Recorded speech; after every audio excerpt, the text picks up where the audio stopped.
Well, I'm not going to ask you why you won it in the sense of how good you were, but how do these awards work, firstly, and congratulations. No, thanks very much. Basically, you send in a forecast every month on things like GDP, the repo rate, exchange rate, and so forth. And then they do a mathematical calculation and determine who was the closest over the course of the year. Are they all weighted equally, these predictions? Well, there's some that are actually excluded from the final analysis, but yes, I understand they are weighted equally, yes. You know, they say a clock is always right twice a day at least, even if it's stopped. And economists put in predictions, so it's a bit of a random effect here?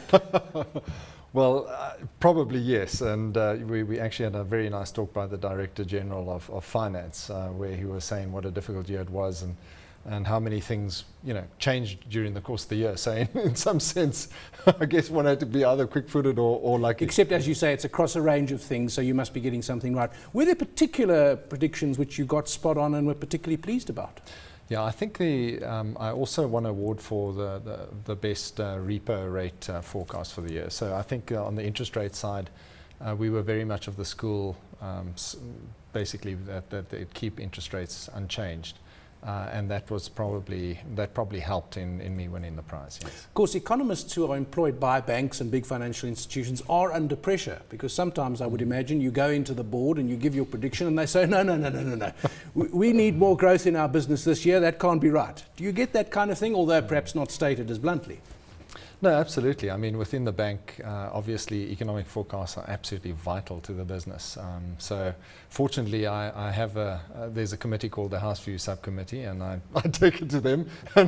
And if there's no argument, then the bank as a whole has accepted the forecast, and then it goes into our 3-year plans and our ALCO processes and so forth. So, it's debated internally as well, which is great, because it's often you get a very nice sounding board from the businesses, and I sometimes change the view on the basis of what I'm hearing out there on the ground. Do you get accused sometimes, perhaps seriously, perhaps not quite so seriously, as being negative by the bank? Not really. I mean, at times I've actually been accused of being too positive, and at times, I guess, being too negative.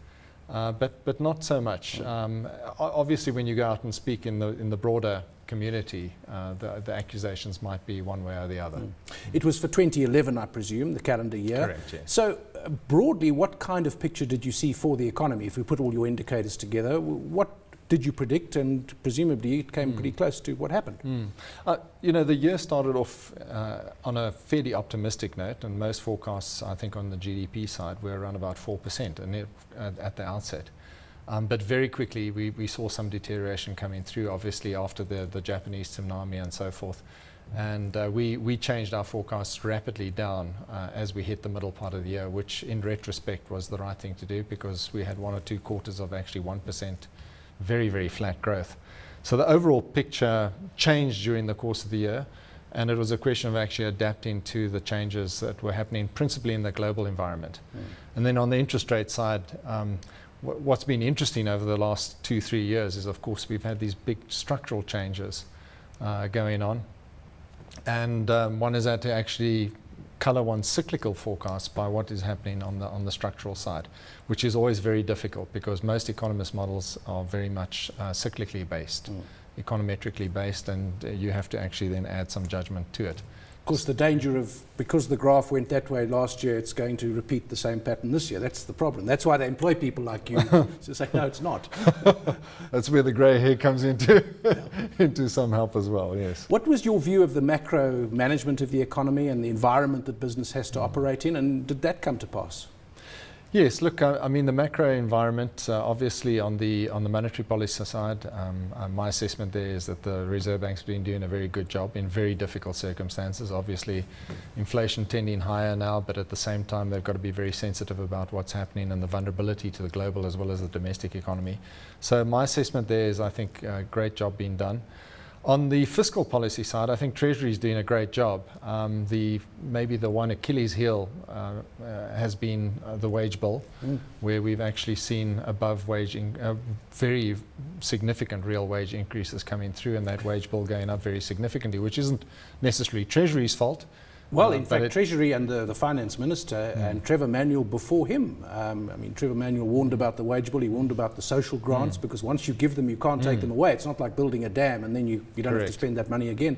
And there is division in government, clearly, and there was a note of desperation, I think, in the latest budget, saying you've got to keep those salary increases down. No, absolutely. And, that's one of the things that's been upsetting the rating agencies. We had an encouraging message again from Treasury this morning saying absolutely they've got their hand on this and they won't allow it to actually go up. But we know there are big political pressures. Yeah. The other disappointment, and again it's not Treasury's fault at all, has been the lack of infrastructural spending, capital expenditure, particularly at local authority level. That's really held things back quite significantly. Again, it very much comes down to delivery at local authority level, and you need the right people in place, and that's not always the case. There. Can you answer a question that no one has actually been able to answer for me, and that is that when these municipalities and the provinces and government departments underspend, what happens to that money? Well, in the case of certain of the capital allocations for capital spending, the money has to go back. So it goes back to Treasury. But then on own finances, the provinces and the local authorities they can budget for a certain amount and they can redirect. Of course, a lot of the problem is they might not be spending on that, but they're spending the money that should be spent on that on something else. On wages. Yeah. Let's generally wages, yeah. And there's salary creep as well within the government system. Promotions within the system lead to more spending, so that's a big issue. Let's look now forward. You want to win this award again next year. What are you looking at now? The signals we've been getting, you talk to a range of people and there are all these indicators and lists of things that come out and US farm numbers and all that stuff. There seems to be, whereas at the end of last year there was a kind of desperate optimism, things have to get better. Now it appears that the indicators are saying that they are, particularly in South Africa, but it's going to be slow. Well, I think that's right. We're hoping for a moderate improvement this year. I think the things holding back our recovery would be principally what's happening in Europe, where we're still expecting recession over the next couple of quarters. And that obviously affects our exports to a significant degree. And then, of course, we've got big constraints on the electricity side as well as on the transport side. So there's a lot of potential growth if those two issues can be resolved, and hence, of course, on government side, the big push towards infrastructure. It must be well directed, and I think to accelerate delivery there, we need more private sector participation, which I think has been lacking. Let's make your first prediction for the year. GDP growth.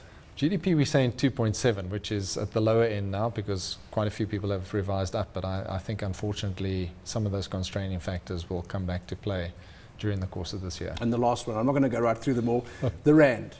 It's around 8 Rand at the moment. Where will it be at the end of the year? Yeah, we're saying it'll probably end the year at around about 8.40 or so. So weaker than it is now. Yeah. That is Dennis Dykes, Nedbank's Chief Economist, having won the Economist of the Year award.